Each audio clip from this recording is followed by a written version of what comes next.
Hello, my name is Aida. I will be your nurse today. I'm disinfecting my hands and I'm going to do a head-to-toe assessment on you today. And we're going to start with vital signs. So normally we would assume that the patient has hospital gown on and we have an easy access to the arms, and we want to make sure that the sleeve is not too tight. So in order to do vital signs assessments, we're going to start with estimating systolic blood pressure. I have an automatic blood pressure machine, but we will pretend that I have a manual one. So in order to do that, we place a blood pressure cuff on patient's arm, and we're gonna put it this way. Okay, so we don't make it too tight. We would make sure that the valve is closed, and then we hold the arm at the heart level, and I need to identify patient's brachial or radial pulse. Radial one is an easy access, so I'm going to do that.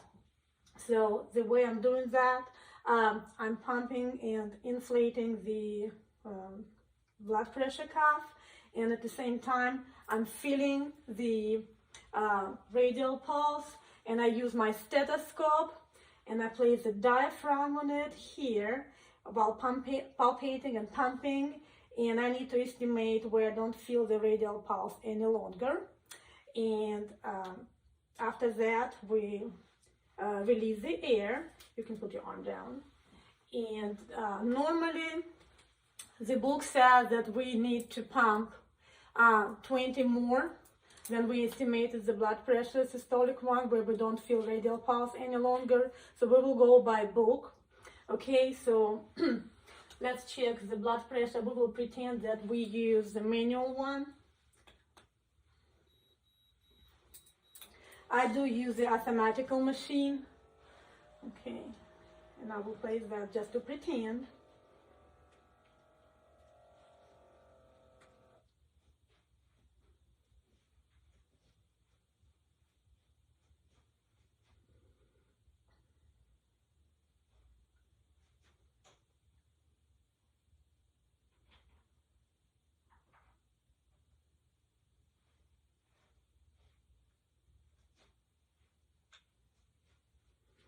Okay, thank you. So the blood pressure is 104/64. So if we would need to pump, we would need to pump the blood pressure cuff and add 20 more from the point where we could not feel the radial pulse any longer. So thank you. We take that off. Okay. So then I'm going to check patient's pulse. When we feel patient's pulse, we need to use left mid-clavicular line, 5th intercostal, and we're gonna count that 1 full minute. So again, normally patient would have hospital gown. We would use that. We would have an easier access to the 5th intercostal, but I will feel it right now. I will listen it right here, right now, for a full minute.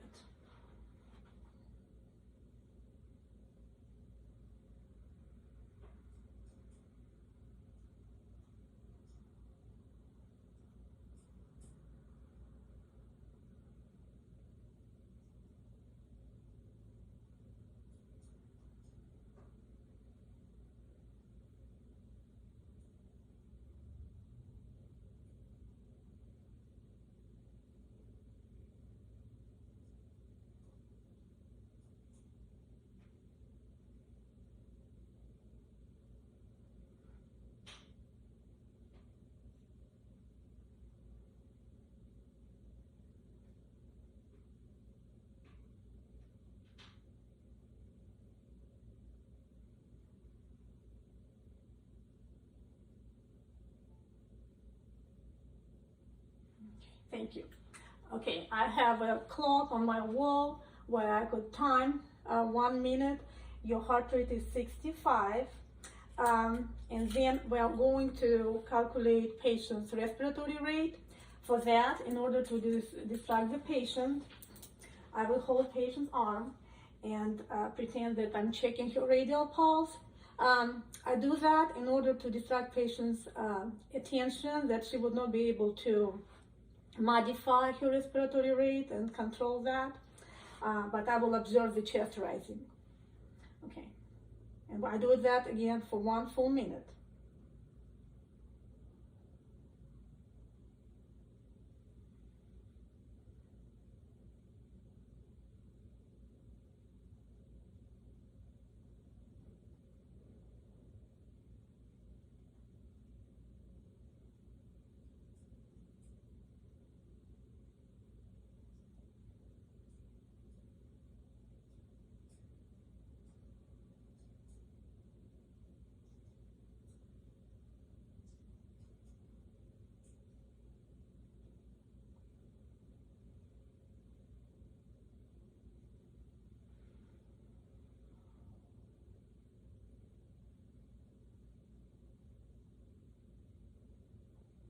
Thank you.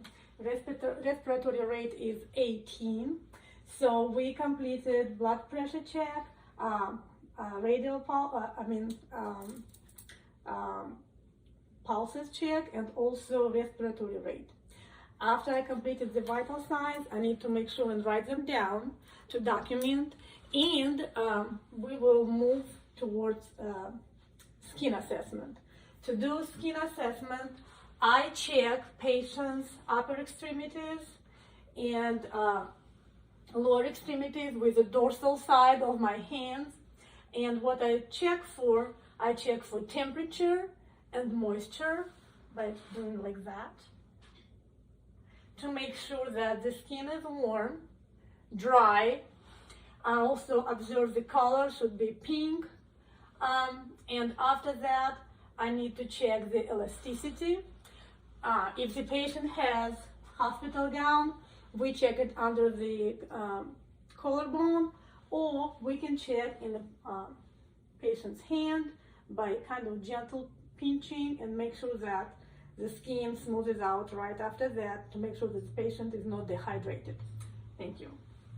So after we did skin assessment, we do pulmonary assessment. And we start pulmonary assessment by inspecting first. We want to make sure that the chest is rising equally on both sides, and that we're going to check and auscultate. To do the auscultation, the key is to listen for lung sounds continuously on both sides in order to compare both sides equally. Lung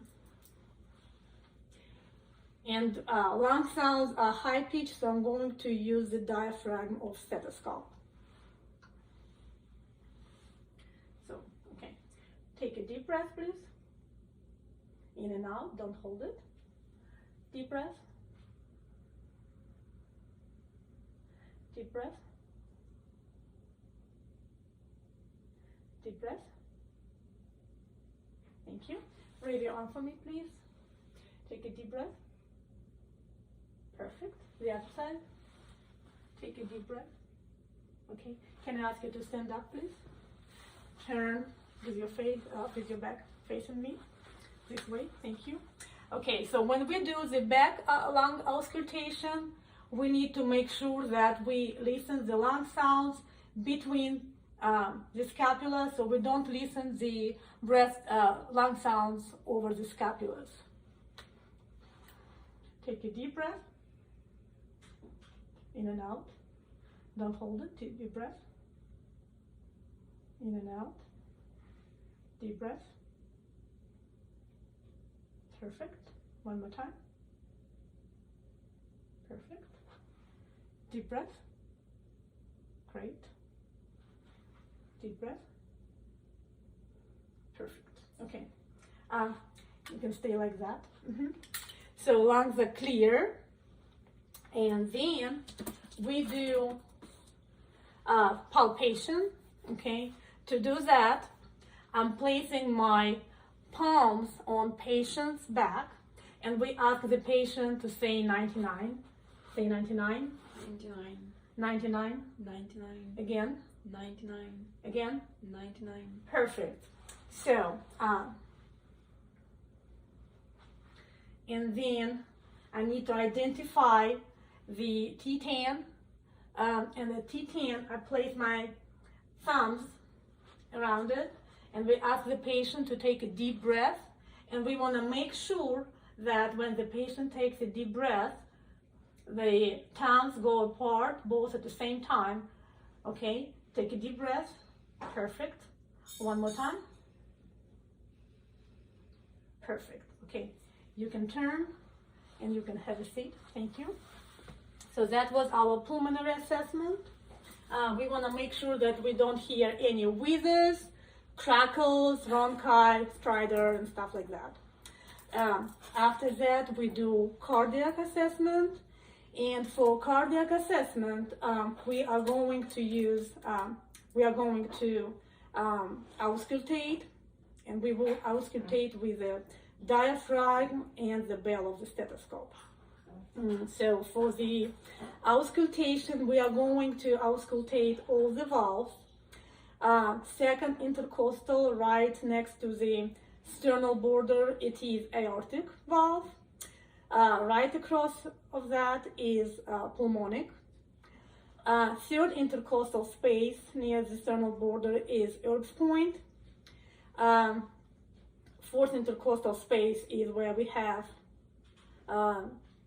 our tricuspid, and fifth intercostal space where we have our mitral and apex, and this is the point of maximal intensity. So we will pretend that we listen to that. And then after we did that, I'm going to do auscultation of your carotid artery. Normally we would do that when the patient is laying in bed, and we will check for internal and external jugular vein distension. So we will pretend that the patient is laying. I'm going to listen to her carotid pulses, carotid artery. When we do that, we want to make sure that we don't apply too much pressure. This artery is pressure sensitive, and we are going to do that with the bell of the stethoscope.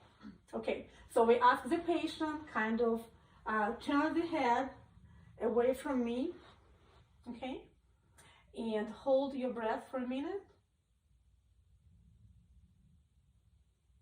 Okay, and we do the same on the other side. Hold the breath. Breathe. Okay, so when we listen the carotid artery, we don't want to hear the bruit, which is a swishing sound. Okay, then we would do the assessment for jugular distension. For that, patient needs to be at the position of bed at 45 degrees, head of the bed elevated. And we just observe external and internal veins on both sides to make sure that they're not distended. After we did all that, we are going to check radial pulses. And to do that, we do it with both hands. We place them at patient's radial arteries, both at the same time. We are not counting them. We just want to make sure that pulses are present. They're both equal. They are 2+ amplitude, and that they are regular. And after that, since we're already here, I would do capillary check refill, and it should be less than 3 seconds. And we do the same with her feet. I don't know if we can see it on the camera. Yeah, so we would do that, and we cannot lean the camera, but if you could kind of like bend your foot, yeah. So we would do, again, both hands at the same time on her feet. We would check it at the tibial, yes, here, again, to make sure that they are present. They are 2+ amplitude, that they are regular, and we will do that behind her malleolus to make sure that they are present and they are good intensity. Okay, and again, we will check capillary refill should be less than 3 seconds, and you can put it down. Thank you. I think that's it for cardiovascular assessment. And after we completed cardiovascular assessment, we will do abdominal assessment. For that, we will ask our patient to lay down. Could you please lay down?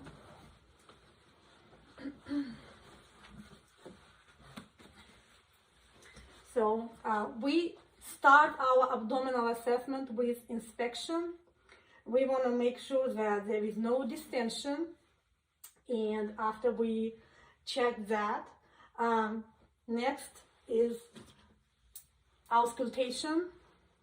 So we auscultate the abdomen 4 quadrants clockwise, and we listen with a stethoscope for 1 full minute for each quadrant. Okay, so we do that.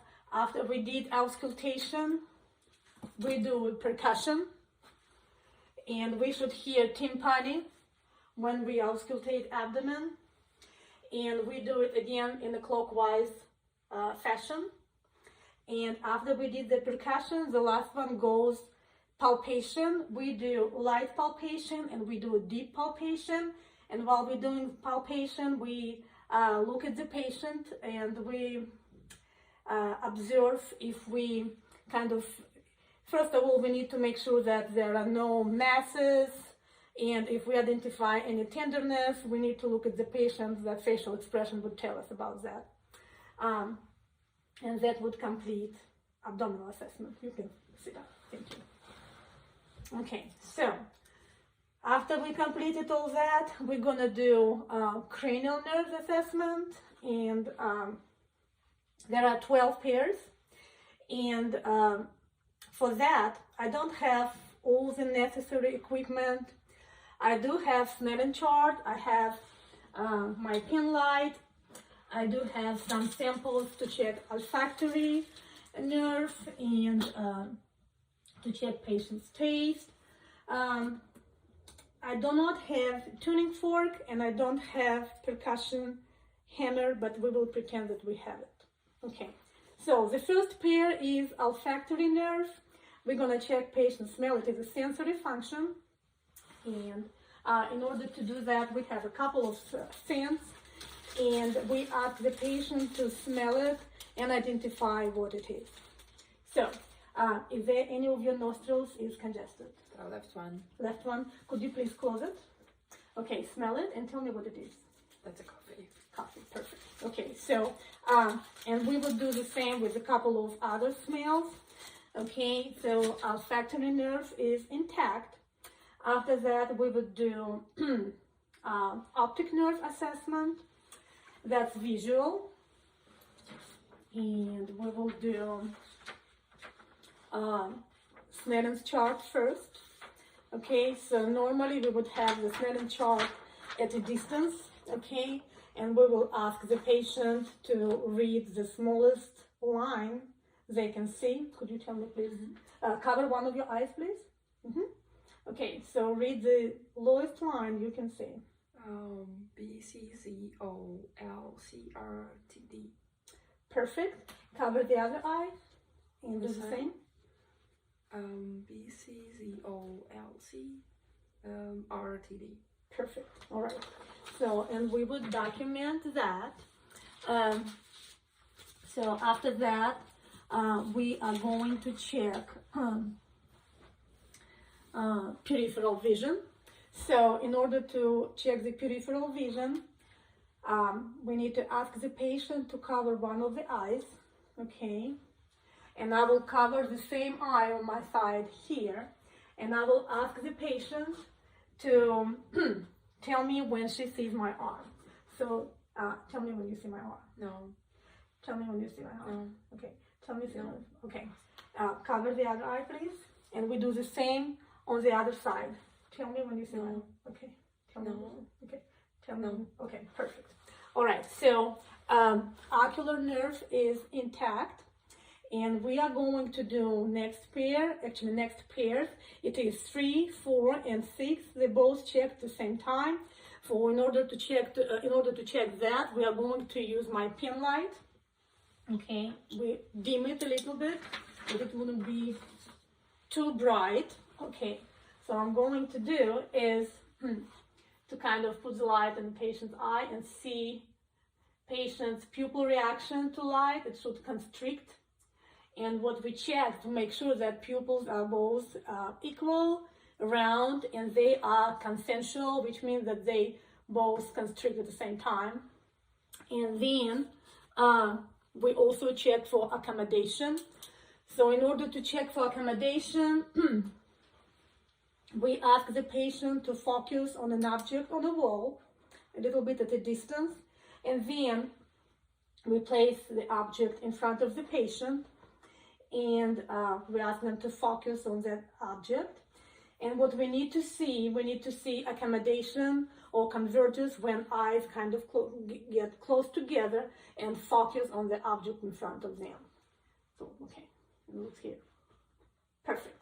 Okay, so we did that, and then we're going to check extraocular eye movement. In order to do that, I hold a pen in my hand, and I ask the patient to look up. Don't move your head, just move your eyes, okay? Up, here, side, here, the other side, here, now, here. So we see that the eyes are moving, so that means that extraocular eye movement is intact, okay? After that, excuse me, we are going to check patient's trigeminal nerve. This is 5th pair, and it has a mixed function. It has sensory and motor function.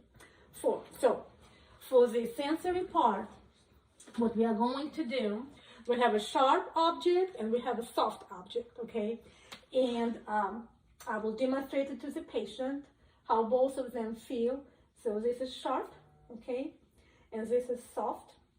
What we are going to do, we will ask the patient to close their eyes, and it has 3 areas we are going to check, all 3 of them on the face. So it is forehead, cheek, and jaw. Okay, so close your eyes, please, and you're going to tell me whether it is sharp or soft, okay? Mm-hmm. Sharp, soft, sharp, soft, soft, soft. Okay. Okay, so we're gonna do the same on the other side, okay? So sharp, soft, sharp, soft, sharp, soft. perfect. So trigeminal nerve sensory is intact, and we are going to do motor. So in order to do motor, I'm going to ask the patient to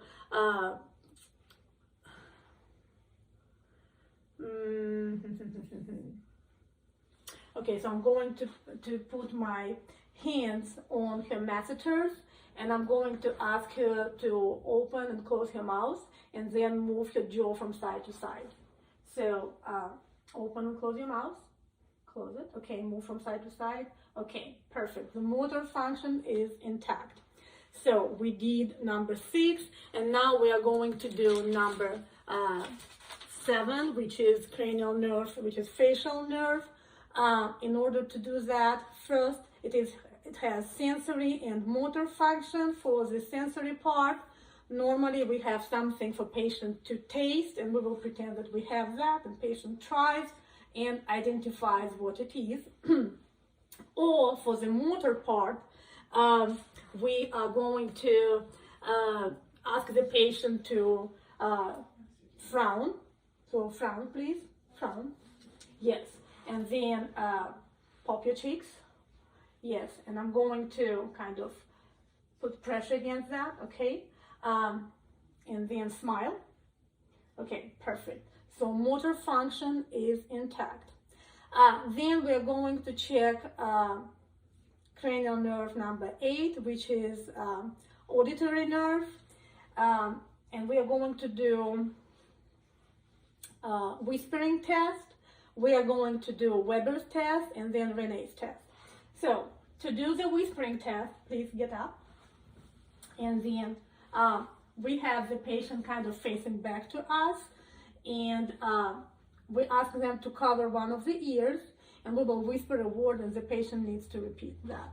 Okay, so cover that ear and I'll tell you the word. Tree. Perfect. Cover the other ear. 1, 2, 3. Perfect. So whispering test is perfect. Then please turn facing me. And for the Weber's test, this is when we are going to use our tuning fork, which I don't have.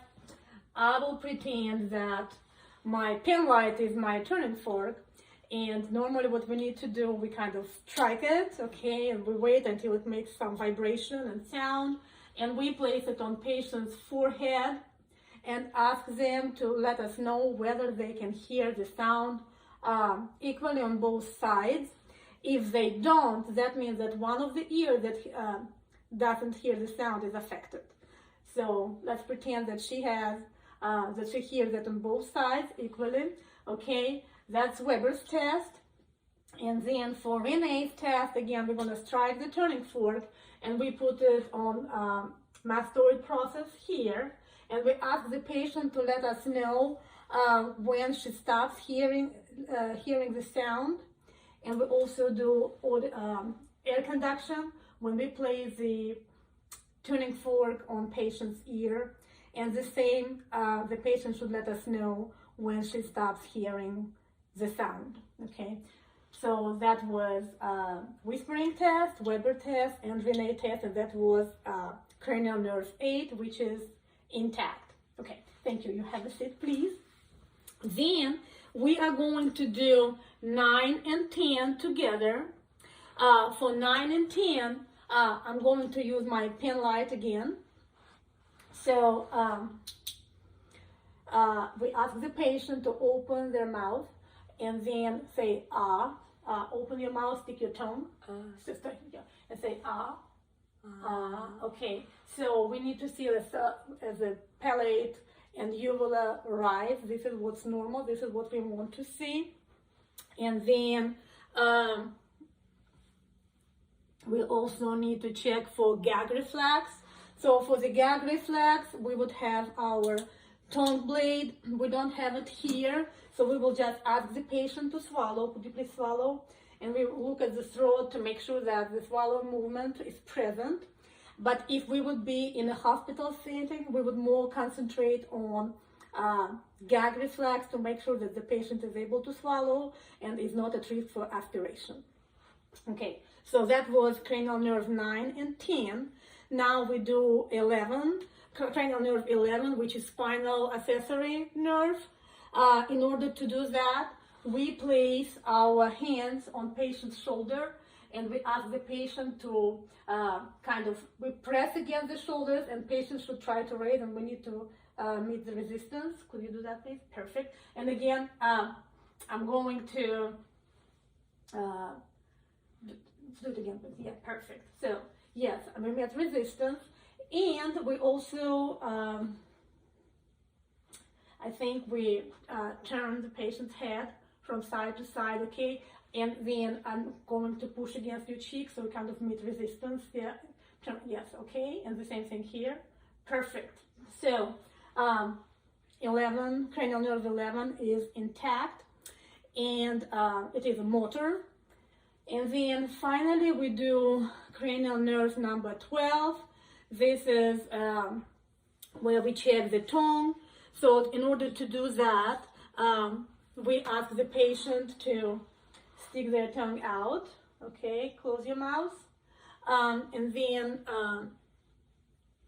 we're gonna make sure that the tongue is midline, and then another thing we're going to check, we ask the patient to stick your tongue against that cheek, yes, and the other one, yes, perfect. So that cranial nerve 12 is intact, okay. One more assessment we do on cranial nerve 12, we ask the patient to repeat a phrase So please repeat after me. You cannot teach the old dog new tricks. You cannot teach the old dog new tricks. Perfect. So that means that patient's tongue is intact because you need to have a good articulation to be able to repeat that phrase. Okay, so we completed cranial nerve assessment, and then next step we are going to check motor function, motor assessment. In order to do that, we are going to do the Rumber's test. The Rumber's test is when we have the patient standing. Could you please stand up? Okay, turn away from me, close your eyes, and we ask the patient to stand like that, and we want to make sure that the patient is able to stand still without swaying from side to side. Okay, so that's great. You can turn back to me. That's fine. And then we're going to do rapid hand movement, pronation, supination, both sides, just like that, rapid hand movement like that. And also, yes, bend your fingers like that. We want to make sure that all the fingers are moving. Great, okay. And then what we are going to do is we are going to check deep tendon reflexes. So for that, we have the patient seated, please. And we need to use percussion hammer. I don't have it. Again, I will pretend that my pen light is my percussion hammer. And what we do is we identify, could you please kind of sit a little higher, yeah, that we could see the knees. Thank you, sorry. So what we are going to do, we are going to check patellar reflexes, okay? So we want to see, I think is 2 to 5 is the norm when we have the feedback, okay? And we also do Achilles, which is normally located right here. So we do the same thing in here. It's right behind the where the Achilles tendon is, okay? So we check that. You can go back down. Thank you. And final assessment is when we check muscle strength. So for the muscle strength, first of all, we are going to check the grip. We do it with both hands at the same time. We ask the patient to squeeze our hands. Yes, and what we want to make sure, what we are checking for, that patient is able to do that. They do it equally on both sides, that the grip is strong and it is equal. Okay, that's great. You can release my arms. Okay, and then the next one and final one, well, not the final one, but we check biceps and triceps. So we ask the patient to bend our elbows like that. Okay, so I'm going to push against you and you should resist. Perfect. Or I'm going to pull your hands towards me and you should resist that. Okay, and that's strong. That's good. Okay, and we do the same with quadriceps and hamstrings, which is down low. Okay, so if you just sit straight, I can sit on the back. you can do it that way, yeah. Okay, so I'm going to push against the knees and patient, yes. Or again, I'm trying to raise the knees and patient puts, yes, down that. We check that and it is strong. And I think that's it. That completes our head-to-toe assessment. Thank you very much. This is my friend. We tried our best to record that video and I hope you enjoyed it. Thank you so much.